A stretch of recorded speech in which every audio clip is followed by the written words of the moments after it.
원휘 저와 함께 산책 가보실까요? 안녕하십니까, 한시 산책의 김성곤입니다. 오늘 산책길에는 이태백 선생께 동행해 주시기를 부탁했습니다.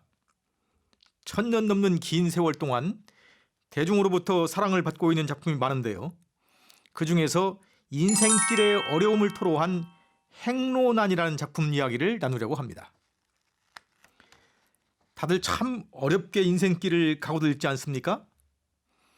특히나 젊은이들은 불안정한 미래에 더욱더 힘이 들기도 하지요. 그래서 젊은 시절 큰 꿈을 안고 벼슬길을 찾았지만 오랫동안 성과가 부진해서 방황하고 시리에 빠졌던 태백 선생을 모시고 그분이 그 시절의 울분과 고민을 담아서 쓴 행로난이라는 시 이야기를 들어보려고 합니다. 이 행로난, 인생길 고달파라 정도로 해석할 수 있는 이 작품은 총 14구절로 이루어진 긴 시입니다. 어떤 내용인지 한번 들어보시기 바랍니다. 인생길 고달파라. 금잔의 미주는 한 말의 만금이요, 옥반의 진미는 그 값이 만전인데, 한 모금 한 입도 넘기기 어려워 잔도 젓가락도 다 던져버렸노라. 시퍼런 검을 빼들고 뛰쳐나가 사방을 노려보나니 가슴이 막막하구나.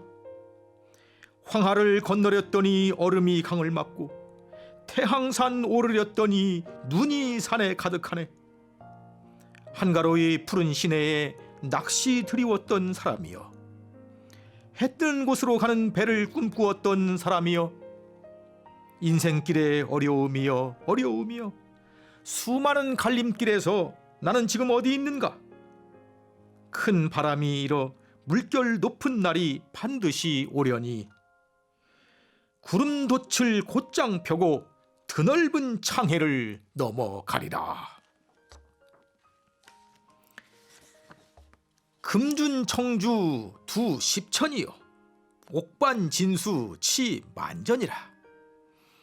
정배투저 불능식하고 발검 사고 심망연이라. 처음 네 구절입니다.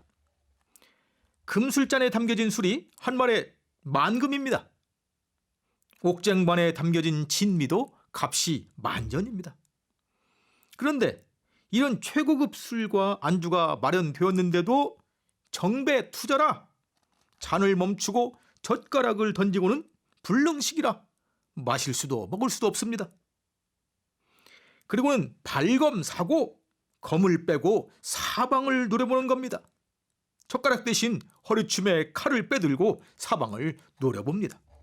심망연이라, 마음은 망연자실 막막하기만 합니다.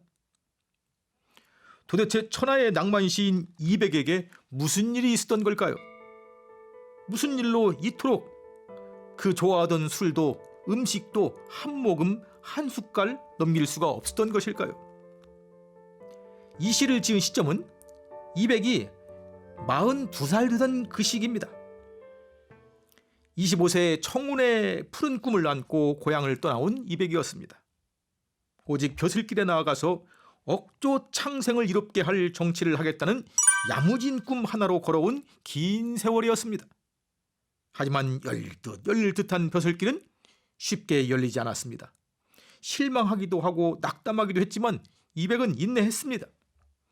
천생아제 필요용이라, 하늘이 나 같은 재주를 내셨으니 반드시 쓸 때가 있을 것이라고 자부하면서 다독이면서 때를 기다리며 인내했습니다.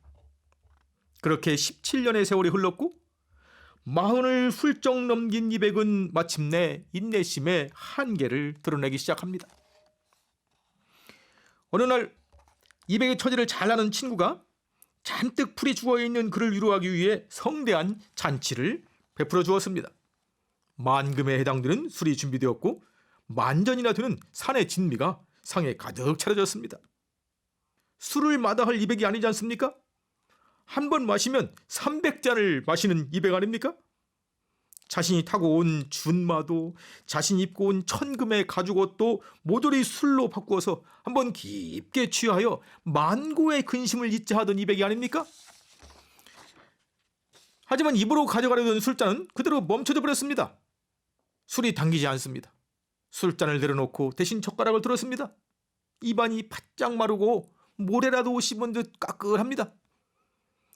아무런 입맛도 없지만 나를 위로해주기 위해 잔치를 베푼 친구의 성의를 생각해서 억지로라도 좀 먹어야겠다 싶은데 도저히 음식이 넘어가질 않는 겁니다. 결국 젓가락마저 던져버렸습니다. 가슴이 답답해 견딜 수가 없습니다. 자리를 박차고 밖으로 나와 검을 빼들고 격하게 외칩니다. 위도 황허 빙쌀川짱덩 타양 쉐만산 욕도 황하 빙색천이요 장등 태항 설만산이라. 내가 황하를 건너고자 하면 그때마다 얼음이 강을 막고 내가 태항산에 오르려 하면 그때마다 눈이 산에 가득 내리는구나. 강물을 건너 꿈을 이룰 저 피안의 세계로 가는 길을 막는 자들이여, 이제 한 걸음만 올라설 것만 같은 정상으로 가는 길을 막아서는 세상이여. 사실 이백은 벼슬로 나갈 수 있는 충분한 재주가 있었습니다. 그 당시는 과거 시험 합격을 통해 관리가 될 수도 있었지만 높은 벼슬아치의 추천으로도 벼슬길로 나갈 수가 있었습니다. 이런 추천제에서 필요한 것은 시를 짓는 능력입니다. 이백은 천부적인 시인 아닙니까? 수많은 고관 대작들이 그의 시적 재능에 환호했으니 벼슬길은 머지않아 크게 열릴 것이라 기대할 만도 했습니다. 하지만 재주가 많으면 시기도 많고 칭찬이 많으면 비방도 함께 따라오는 법입니다. 고관대작들은 이백의 시문에 환호를 보냈지만 그 밑에서 실무를 맡고 있는 하급 관리들이 이백의 자유분방하고 거침없는 태도를 못마땅해 했습니다. 이들의 질시와 비방으로 이백의 사소한 결점과 하자는 침소봉대되고 결국 추천서는 물거품이 됩니다. 이런 일이 빈번하게 일어나게 되니 이백이 이렇게 칼을 빼들고 소리치는 겁니다. 황하를 건너려고만 하면 얼음이 강을 막는구나. 태양산에 오르려고만 하면 눈이 내리는구나. 악을 쓰면서 자신의 꿈을 막아서는 세상을 향해 시퍼런 칼을 겨누고 있는 겁니다. 이백의 격한 음성이 밤 공기를 가르며 사라집니다. 빼어들은 시퍼런 칼날에 달빛이 흔들립니다. 얼마가 지났을까요? 격렬한 감정이 훑고 지나간 깊은 내면으로부터 고요한 음성이 들립니다. 闲来垂钓碧溪上，忽复乘舟梦日边。 할례수조 벽계상이요 홀부승주 몽일변이라. 한가롭게 푸른 시내에 낚시를 들이고 배를 타고 해가 뜨는 곳으로 가는 꿈을 꾸는구나. 이백아, 너는 푸른 시내에 고요히 낚시를 들이웠던 한 사람 생각이 나느냐? 누굽니까? 중국 최고의 낚시꾼, 강태공입니다. 강태공은 은나라 마지막 임금인 주가 포악한 정치로 온 세상을 도탄에 빠뜨리고 있을 때 세상을 바로잡을 큰 뜻을 가지고 재주를 기르며 때를 기다린 사람입니다. 하지만 아무도 그를 써주지도 알아주지도 않았습니다. 힘든 시절 술을 팔기도 하고 백정리를 하기도 했던 강태공은 늙음하게 위수의 지류인 반개에서 낚시를 들이우고 때를 기다립니다. 강태공 낚시법 어떻습니까? 바늘이 굽어진 것이 아니라 일자로 된 고든 바늘입니다. 그것도 수면에서 30cm 떨어져 있습니다. 내 낚시를 물을 수 있는 놈은 물어봐라, 이런 식이죠. 지나가던 나무꾼이 묻습니다. 할아버지, 거기서 뭐 하세요? 이놈아 보면 모르냐? 물고기 잡고 있지 않느냐? 아니, 그렇게 낚다가는 천년이 가도 피라미 한 마리 낚을 수 있겠습니까? 그러자 강태공이 준엄한 목소리로 말합니다. 내가 낚으려는 것은 피라미드 따위가 아니다. 내가 낚으려는 것은 왕이다. 반개의 시냇가에 어떤 미치광이 노인이 해괴한 낚시법으로 왕을 낚으려 한다는 소문이 쫙 퍼집니다. 마침 은나라의 폭정을 끝내고 새로운 세상을 만들고자 준비하던 주나라 문왕이 그 이야기를 듣고 병졸 하나를 보냅니다. 충성! 저희 대왕께서 백보자 하십니다. 강태공은 쳐다보지도 않습니다. 하! 내가 물고기 좀 낚으려 했더니 새우 새끼가 와서 나를 귀찮게 하는구나. 병사가 돌아가서 상황을 알리자 이번에는 대신을 보냈습니다. 하지만 대신도 피라미가 되는 수모를 당하고 돌아옵니다. 문왕이 기이 여겨서 점을 치니 이번에 나가 잡을 짐승은 호랑이도 곰도 아니다라는 점괘가 나옵니다.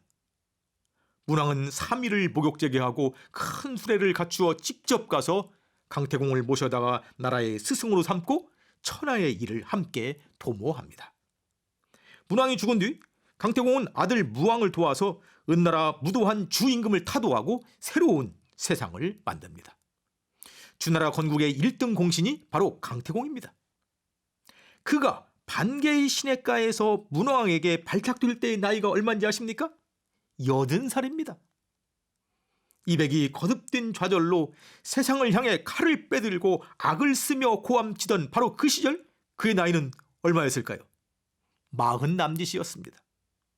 이백아, 좌절하지 말고 마음을 다잡아 때를 기다려라. 다음 구절에서 언급한 인물은 주나라보다 앞선 왕조 은나라의 성왕 탕임금의 재상을 지냈던 이윤이라는 인물입니다. 하나라의 마지막 임금인 거리, 폭정으로 온천하 백성들이 도탄에 빠졌을 때 탕임금을 도와 거를 타도하고 새로운 은나라의 세상으로 만든 인물입니다. 그런 면에서 보자면 주나라의 강태공과도 같은 인물인 거죠. 탕임금이 죽은 뒤에도 4명의 군주를 모시며 약 50년 동안 재상으로 있으면서 은나라를 공고하게 만든 1등 공신이었습니다. 그런데 이 대단한 인물이 노예 출신이었습니다. 비천하게 여겨졌던 노예였지만 세상의 이치에 통달한 현자였던 그는 어느 날 자신이 배를 타고 해와 달이 뜨는 곳으로 가는 기이한 꿈을 꿉니다. 바로 그 다음 날 새로운 천하를 만들고자 하는 탕임금이 그를 찾아와 대업에 함께 참여할 것을 요청하게 됩니다. 그렇게 이유는 노예에서 역사상 불세출의 최고의 재상으로 거듭나게 됩니다. 위대한 정치가요 군사가였던 강태공은 80노인이 되어 주 문왕으로부터 부름을 받았다. 무엇을 그리 조급하게 굴 것이 있느냐? 내 나이 겨우 40이다. 강태공이 위수에서 낚시로 세월을 낚았듯이 너도 때를 기다려라. 역사상 가장 위대한 재상인 은나라 이윤을 보라. 그가 아직 노비의 신분이었으나 해와 달이 있는 곳으로 가는 꿈을 꾸고 결국 은나라 탕왕에 의해 발탁되어 최고의 재상이 되지 않았는가? 꿈을 잃지 말아야 한다. 분노와 원망의 감정과 인내와 희망의 생각이 이백의 가슴에 거대한 소용돌이를 일으킵니다. 싱루난 싱루난 또 지루 진난자이 행로난 행로난 다기로 그만제. 인생길 어렵구나 인생길 어렵구나.